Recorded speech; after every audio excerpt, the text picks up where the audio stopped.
Thousands of years before the first pyramid rose above the Egyptian desert, before powerful pharaohs ruled from golden palaces, before massive temples were carved into stone, and names were written across monuments built to survive millennia, there was another Egypt.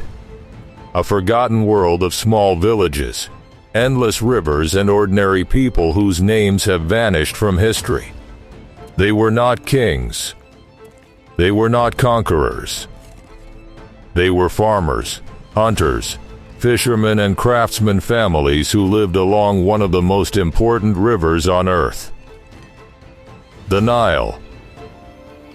Against a harsh and unforgiving desert, these early Egyptians discovered something that would change the course of human history. They learned how to survive. They learned how to grow food. They learned how to build communities. And slowly, over thousands of years, they transformed a simple river valley into the foundation of one of the greatest civilizations the world has ever known.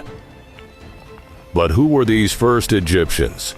How did they live before the pyramids, before the pharaohs? And how did a handful of scattered settlements become the civilization that would astonish the world for more than 3,000 years? This is the untold story of ancient Egypt's first people. You're watching the Ancient Files, where we uncover forgotten civilizations, lost stories, and the mysteries buried beneath the sands of time. If that's the kind of history you love, hit subscribe and join us as we dig deeper into the secrets of our past. Chapter 1: The Land Before Egypt. Thousands of years ago, the land we now call Egypt looked nothing like it does today. The Sahara Desert, now one of the driest places on Earth, was once a green and living landscape, filled with grasslands, lakes, and wildlife. But around 10,000 years ago, the climate of North Africa began to change. Rainfall decreased. The green land slowly disappeared, and animals and humans alike were pushed toward one of the last reliable sources of water left in the region: the Nile River. This single river became the lifeline of an entire future civilization. Every year, it flooded its banks, leaving behind rich black soil perfect for growing crops. To the people living nearby, this was impossible to ignore. While the surrounding lands turned dry and hostile, the Nile Valley offered something rare: opportunity. The first communities who settled along the river weren't builders of grand monuments. They were survivors. They followed animal herds, gathered wild plants, hunted for food, and slowly learned to read the rhythm of the river. The Nile wasn't just water. It was food. It was a road. It was protection. And in time, it became the very reason Egypt was born. Chapter 2: The First Egyptians. The earliest people of the Nile Valley lived thousands of years before the famous pharaohs ever ruled. Their lives were simple, but their achievements were nothing short of remarkable. At first, most groups survived by hunting and gathering, moving with the seasons in search of food and water. Then something changed. Humans began experimenting with agriculture. They discovered that the fertile soil left behind by the Nile's floods could grow crops that no longer had to be found in the wild, but could be planted, tended, and harvested. This single discovery changed everything. People no longer needed to keep moving. They could finally settle down. Small villages began to appear along the riverbanks, built from mud, reeds, and wood. Simple homes, but they represented something revolutionary: a permanent connection to the land. Families worked together. Some grew wheat and barley. Others raised livestock. Fishermen relied on the Nile's endless resources, while craftsmen shaped tools, pottery, and the everyday objects that life required. Slowly, these villages grew more organized. People began to specialize. Some became farmers, some builders, some artists. This division of labor laid the foundation for a far more complex society. Long before any pyramid reached toward the sky, the first Egyptians were already building something far more important: a civilization. Chapter 3: Life along the Nile. For the first Egyptians, life revolved entirely around the river. The Nile controlled their world. When the floods came, they brought new life to the land. When the waters receded, farmers planted their crops in the soil left behind. The river's cycle shaped everything: their homes, their food, their traditions, even their beliefs. Agriculture was the heartbeat of these early communities.